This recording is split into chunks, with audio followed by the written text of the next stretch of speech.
Assalamualaikum warahmatullahi wabarakatuh. Halo Halo teman-teman. teman-teman.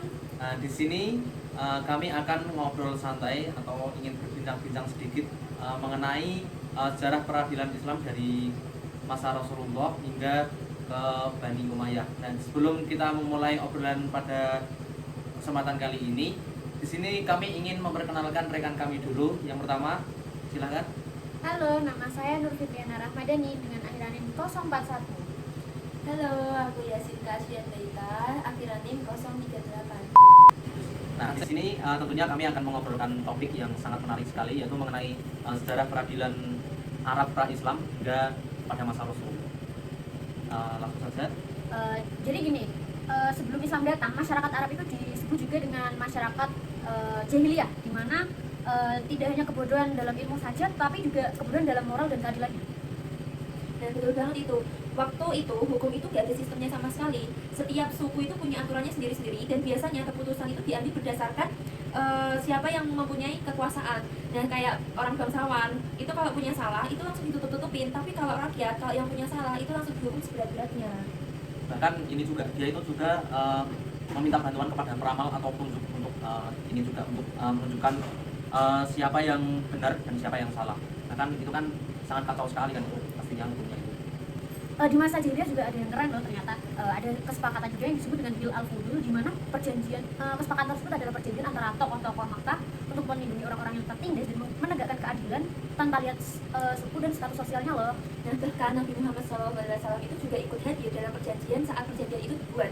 Nah, dan beliau itu pernah bilang juga kalau ada perjanjian seperti itu di masa Islam, beliau pasti mau ikut juga, yang dimana artinya sejak sebelum zaman Nabi, beliau itu sudah memiliki hati yang sangat peduli sama keadilan, gitu teman-teman.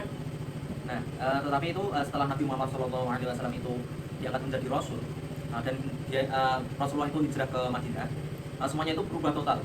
Jadi Rasulullah itu bukan cuma sebagai pemimpin, tetapi dia itu juga sebagai pemimpin negara, sekaligus juga sebagai hukum tertinggi. Dan ada yang lebih keren lagi, sistem peradilan pada masa Rasulullah juga termasuk sederhana sekali ya teman-teman, dimana sistem tersebut tetap ada prinsip-prinsip keadilannya juga. Apabila ada yang berselisih, mereka langsung datang pada Rasulullah langsung, tanpa harus membuat janji-janji atau menunggu persidangan. Nah, benar banget itu. Ada 4 hal nih yang utama yang jadi dasar hukum waktu itu. Yang pertama, yaitu pengakuan. Yang kedua, itu saksi. Yang ketiga, sumpah. Dan yang keempat adalah penolakan sumpah. Nah, untuk sistem hukumnya ini, sistemnya itu pastinya itu sangat fair banget ya. Bahkan itu tempat persidangannya itu juga fleksibel. Kadang itu dilakukan di masjid, kadang-kadang juga di lapangan, bahkan juga di jalanan atau pada saat perjalanan. Tapi meskipun keputusan tersebut itu dilakukan di mana-mana, pastinya keputusan itu tetap ditaati dan juga dihormati. Nah, keren banget ya teman-teman, karena tujuannya bukan cuma menyelesaikan masalah, tapi juga untuk menegakkan prinsip keadilan-keadilan yang datang dari Allah Subhanahu wa Ta'ala. Dan dari sinilah dasar sistem peradilan Islam itu terbentuk. Nah, jadi dari penjelasan ini tadi tuh ada sedikit kesimpulan yang dimana sebelum Islam, hukum di Arab itu nggak teratur dan cenderung berat sebelah. Jadi, tapi setelah datangnya Rasulullah, semua berubah jadi lebih adil, manusiawi, dan mungkin berlandaskan wahyu yang diberikan. Nah, betul banget itu. Jadi nilai-nilai seperti kejujuran, tanggung jawab, dan juga keadilan mulai diterapkan itu. Dan sistem itu kemudian jadi fondasi juga bagi hukum-hukum Islam sampai sekarang. Wih, keren banget ya ternyata, dimana satu perubahan bisa membawakan keadilan untuk semua orang. Semoga kita juga dapat menteladani prinsip-prinsip dalam keadilan tersebut dalam kehidupan sehari-hari ya. Amin. Baiklah, kita masuk ke segmen yang kedua, yaitu di sini kami akan mengobrolkan yaitu mengenai peradilan pra-Islam pada masa Khulafaur Rasyidin sampai masa 4 khalifah besar setelah Rasulullah datang. Nah, langsung aja pada khalifah yang pertama, yaitu Khalifah Abu Bakar As-Siddiq dulu ya. Pada masa beliau, sistem peradilan itu masih sama banget seperti pada zaman Rasulullah SAW, karena situasi umat Islam itu belum banyak yang berubah. Nah, Abu Bakar ini lebih fokus menghadapi masalah politik dan keamanannya, seperti memerangi kaum murtad dan orang yang menolak zakat. Nah, makanya di mana peradilan ini belum berkembang dan prinsipnya tetap berpegang pada Al-Quran dan Sunnah. Jadi Abu Bakar As-Siddiq kalau beliau itu menghadapi suatu masalah atau suatu perkara, jadi pertama-tama yang beliau lihat itu adalah dia itu melihat dulu ke Al-Quran. Nah, apabila di Al-Quran itu tidak menemukan atau tidak ada solusinya, baru beliau itu mencarikan solusinya itu ke dalam surah-surah Rasul seperti itu. Kalau Abu Bakar lebih menjaga tradisi Rasul. Umar bin Khattab ini bisa dibilang pelopor modernisasi sistem peradilan Islam. Nah, benar banget yang dikatakan dari tadi, yang dimana masa Umar itu wilayah Islamnya itu udah makin luas banget, bahkan penduduknya itu makin banyak. Nah, dan masalah hukumnya juga makin kompleks, yang dimana Umar memisahkan antara kekuasaan dan eksekutif, dan yudikatif itu alias pemerintahan dan peradilan. Jadi gini, beliau itu juga ini loh, mulai mengangkat kodi atau hakim di berbagai daerah-daerah itu, seperti yaitu yang pertama itu ada kayak Kufah, ada Basrah, dan juga Mesir. Nah, yang menariknya lagi, para hakim ini harus memutuskan perkara berdasarkan Al-Quran dan juga sunnah-sunnah. Kalau nggak ada, baru pakai ijtihad dengan prinsip yang mengutamakan kemaslahatan. Oh iya, Umar juga dikenal dengan beberapa ijtihad fenomenalnya, seperti talak 3 yang diucapkan sekaligus dihitung jatuh 3 kali, supaya suaminya itu nggak main-main, mualaf nggak lagi diberi zakat karena Islam sudah kuat. Dan dalam kasus pembunuhan bersama, semua yang terlibat dihukum, bukan cuma satu orang. Keren banget ya. Berarti Umar itu tegas tapi juga adil. Iya. Dan sangat bijaksana dalam menyesuaikan hukum dengan kondisi masyarakat waktu zaman dulu gitu. Bagus tuh. Oke, bagus, menarik. Mungkin lanjut dulu. Di sini tuh yang kedua itu ada Khalifah, yaitu Utsman bin Affan. Nah, jadi pada masa Khalifah Utsman bin Affan, beliau itu menjabat selama 12 tahun dan terkenal dengan keberhasilan memperluas wilayah Islam sampai Armenia, Tunisia, dan hingga sampai Siprus. Kemudian Utsman juga memperkuat sistem pemerintahan dan peradilan dengan membentuk majelis syuro, tempat masyarakat bisa menyampaikan pendapat dan keluh kesahnya, termasuk dari non-muslim juga loh. Tapi nggak bisa dipungkiri juga teman-teman, masa beliau juga menghadapi banyak ujian. Ada beberapa kebijakan yang dianggap kontroversial, seperti pengangkatan kerabatnya di posisi penting ataupun pengelolaan Baitul Mal langsung oleh Khalifah. Nah, sayangnya ia itu memicu ketidakpuasan dan akhirnya menimbulkan pemberontakan. Nah, walau begitu, prinsip keadilan dan kesatuan umat itu tetap dijaga.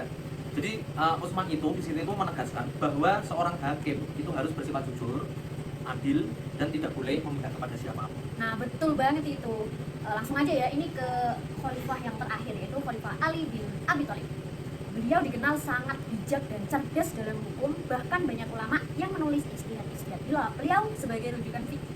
Nah, Ali juga sering memberikan arahan langsung kepada para qadhi supaya selalu menegakkan keadilan dengan penuh kasih sayang. Salah satu hakim terkenal waktu itu adalah Abul Aswad ad-Du'ali, yaitu orang yang juga diminta Ali menyusun dasar ilmu rahul.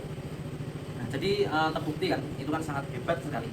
Jadi contohnya ini ada beberapa kasus menarik juga ini di masa Khalifah beliau. Jadi misalnya dalam semisal ada kasus pembunuhan atau mungkin tuduhan. Jadi beliau ini tidak mudah terpercaya tanpa bukti yang kuat. Nah, jadi beliau ini bahkan menggunakan cara yang cerdas juga, yaitu membongkar kebohongan tersebut, yaitu seperti mengkajinya, menguji bukti secara logika dan juga secara ilmiah. Jadi bisa dibilang pada masa Ali itu menunjukkan bagaimana hukum Islam itu nggak cuma keras ya, tapi juga cerdas dan memanusiakan manusia lain atau manusiawi juga.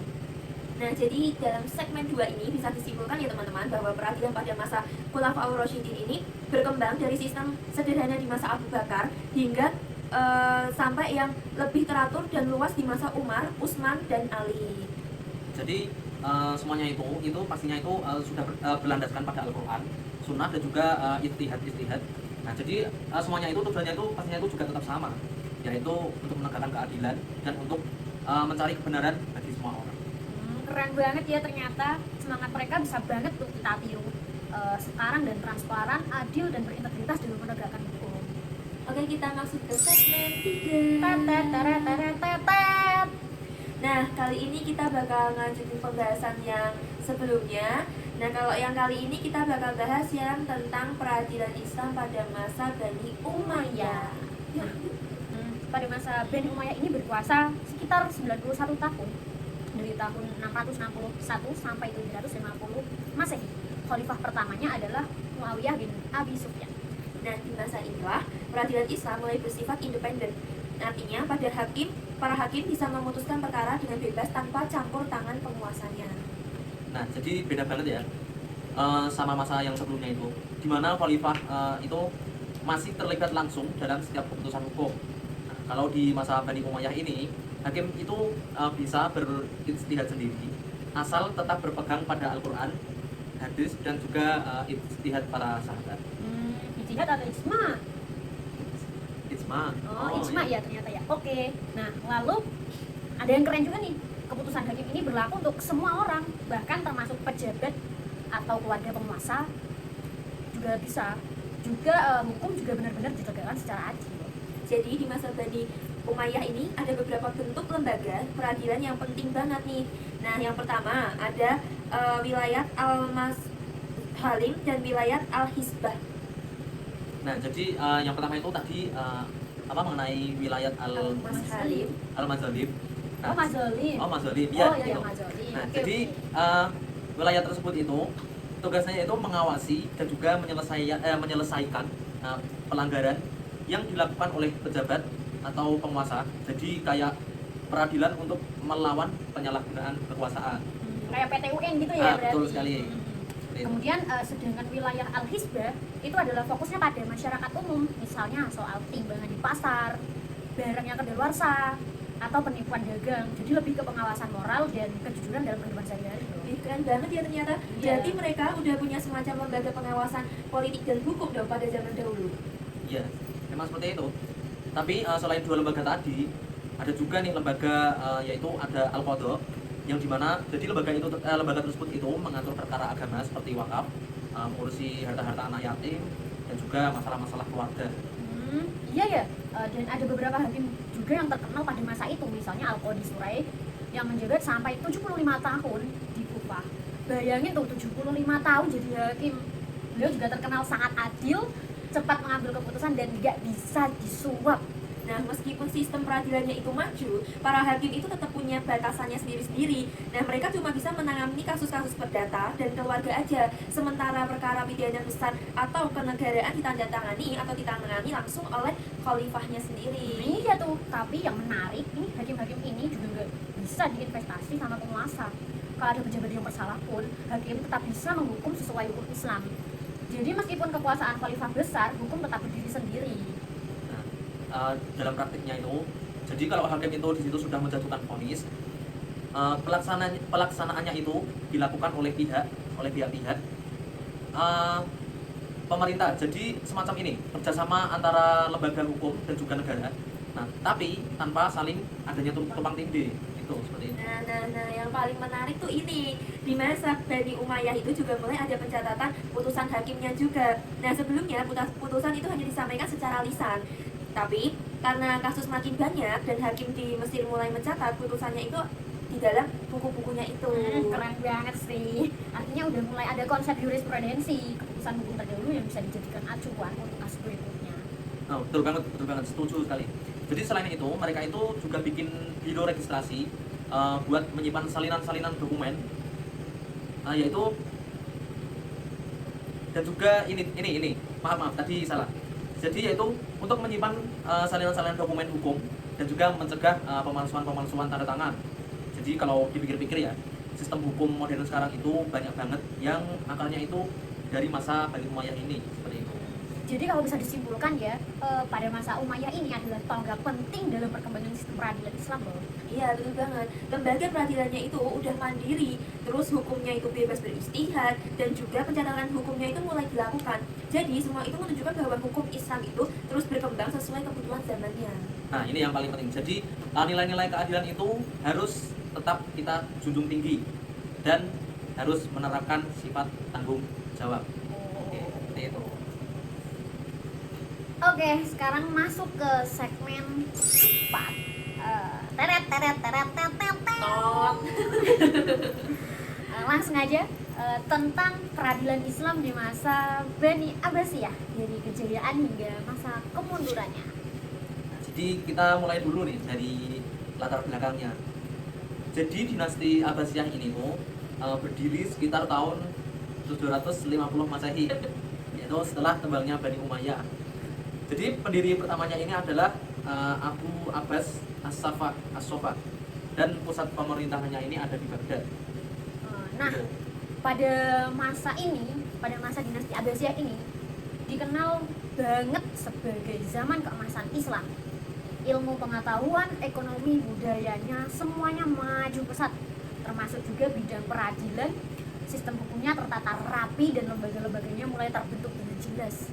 Nah, benar banget nih. Jadi kalau di masa Umayyah itu peradilan masih bersifat sederhana, tetapi di masa Abbasiyah itu udah mulai distruktur resmi seperti Qadi al-Qudat atau Mahkamah Agung, terus ada Hizbah dan juga Muzalim. Jadi pada masa Abbasiyah ini, nah, jadi di sini tuh juga ada yang namanya struktur dan juga sistem peradilannya. Jadi kita bahas nih satu-satu ya. Jadi yang pertama itu sistemnya itu ada Qadi al-Qudat, yaitu semacam ketua Mahkamah Agung pada zaman itu ya. Jadi jabatan ini pertama kali dibentuk oleh Khalifah Harun ar-Rasyid. Dan pertama menjabat dalam posisi ini adalah Abu Yusuf, murid dari Imam Abu Hanifah. Tugasnya bukan cuma hanya menjadi hakim tertinggi, tapi juga mengawasi seluruh hakim di wilayah Abbasiyah. Jadi semua keputusan hukum dari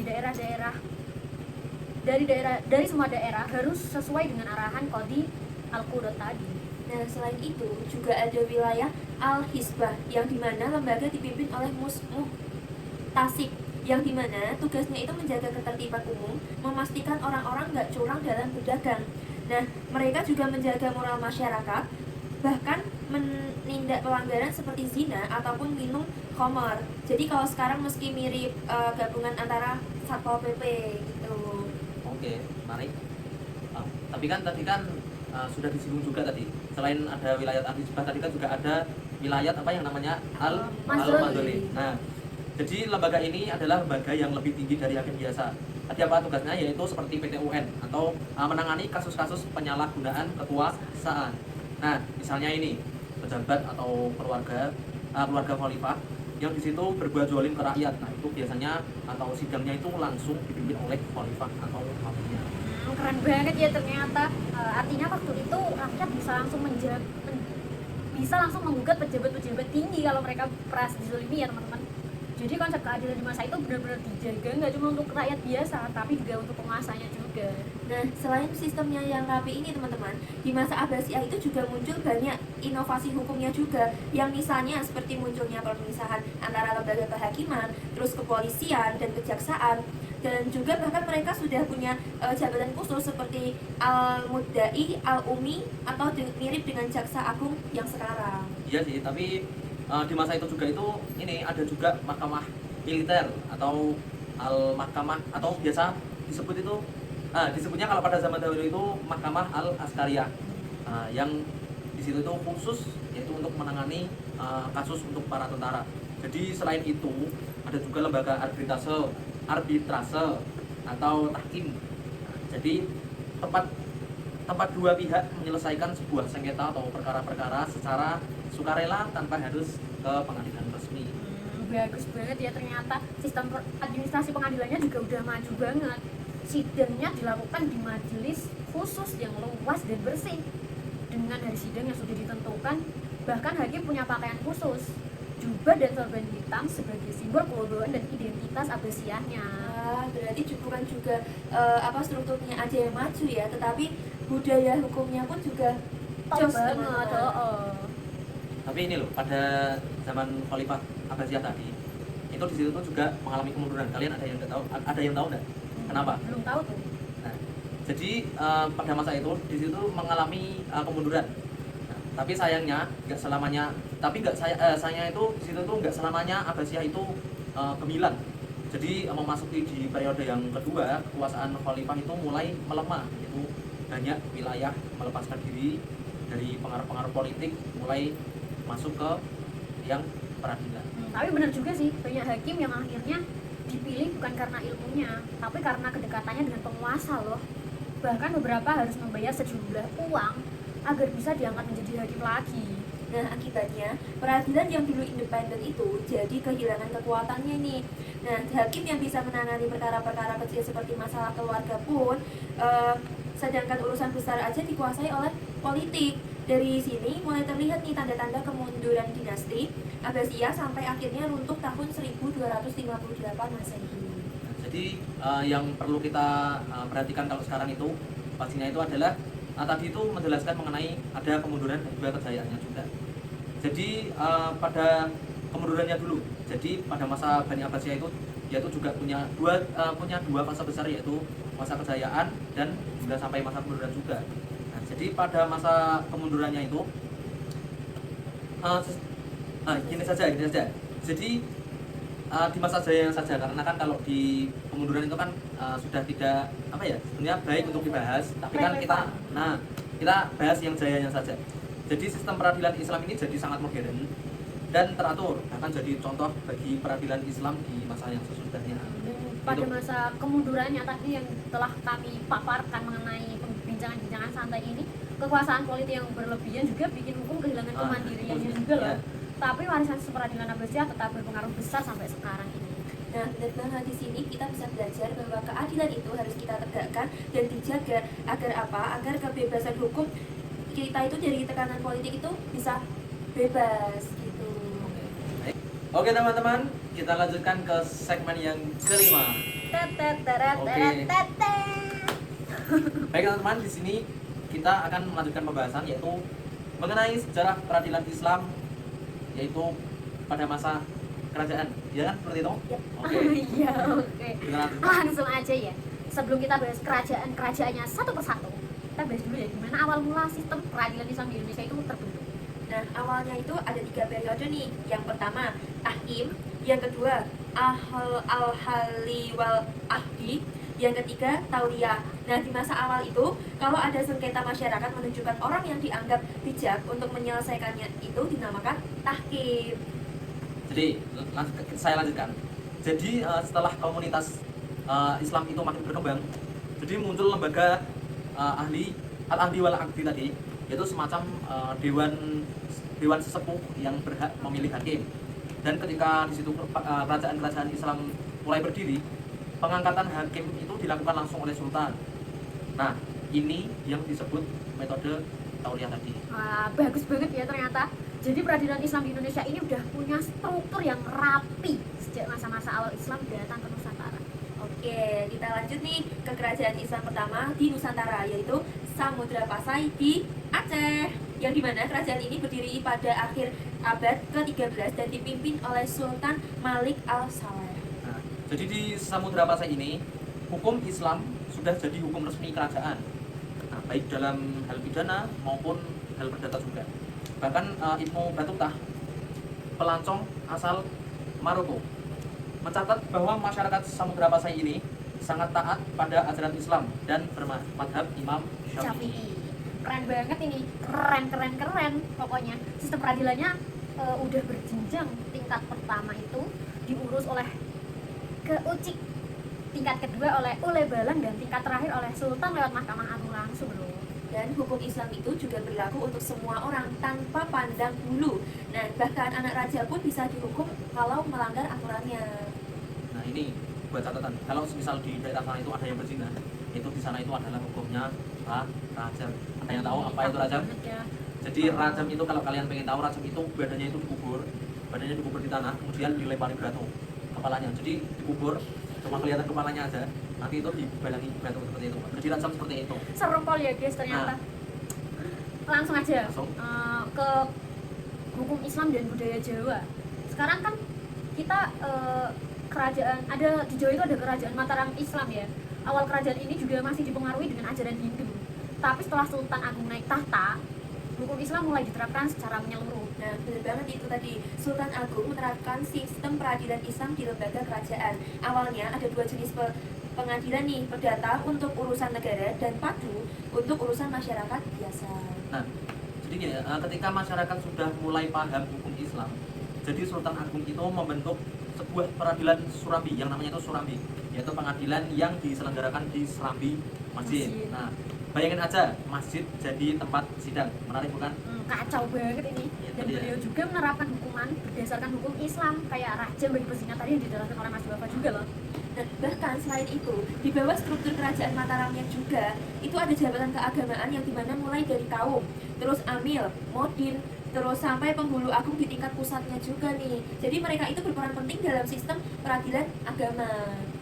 Oke? Oh iya Oke. gitu sih. Jadi kalau di Sulawesi, ini adat yang di Sulawesi.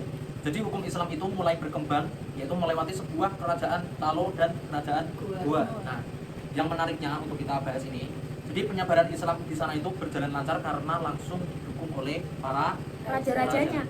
sorry iklan.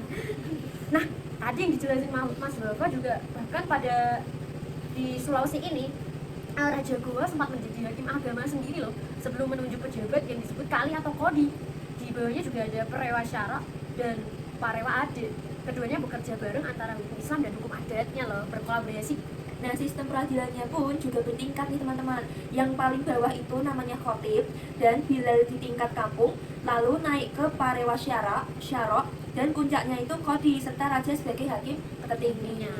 Tapi ada hal yang kerennya juga loh, hal yang lebih keren juga.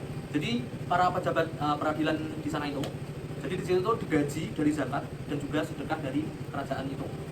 Jadi artinya itu peradilan itu benar-benar menjadi bagian penting dari sistem keagamaan dan juga pemerintahan. Wah, Itu. jadi dari pembahasan kita ini pada materi kerajaan-kerajaan ini juga dapat disimpulkan bahwa peradilan agama Islam ini di Indonesia pada masa kerajaan udah punya sistem yang sangat teratur dan adil ya teman-teman. Iya nih, dari mulai Sulawesi di Samudra Pasai di Aceh, terus Mataram di Jawa, sampai Goa di Sulawesi pun semuanya menjadikan hukum Islam itu sebagai dasar pemerintahannya. Jadi Apa? Jadi apa Oke, tuh? tidak apa-apa. Langsung aja lagi. Langsung, oke. Tapi ini yang paling gokil ini, yang patut untuk kita contoh ini. Jadi nilai keadilan dan tanggung jawab ini tetap menjadi fondasi yang utama.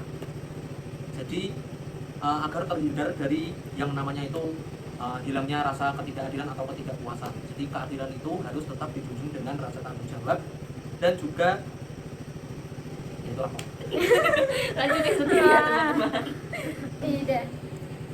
Nah ini sudah selesai. Udah. Oke. Udah ya teman-teman. Sudah. Oke, teman-teman, terima kasih yang sudah menonton. Semoga kalian tidak bosan dengan muka-muka kita yang Sangat menjengkelkan. sangat menjengkelkan ini.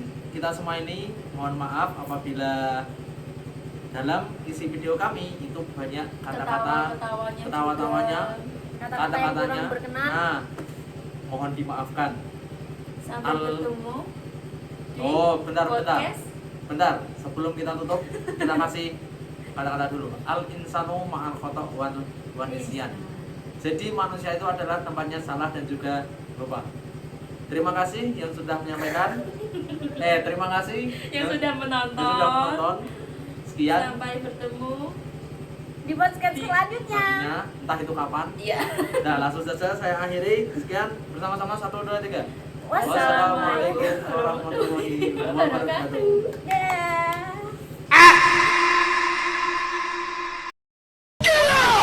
Jam berapa, Mbak? Jam berapa ini? Oke. Jam 11. Ini flash kita. Pakai ini ya guys. Pakai itu guys, gak ada. Saya ntar soalnya.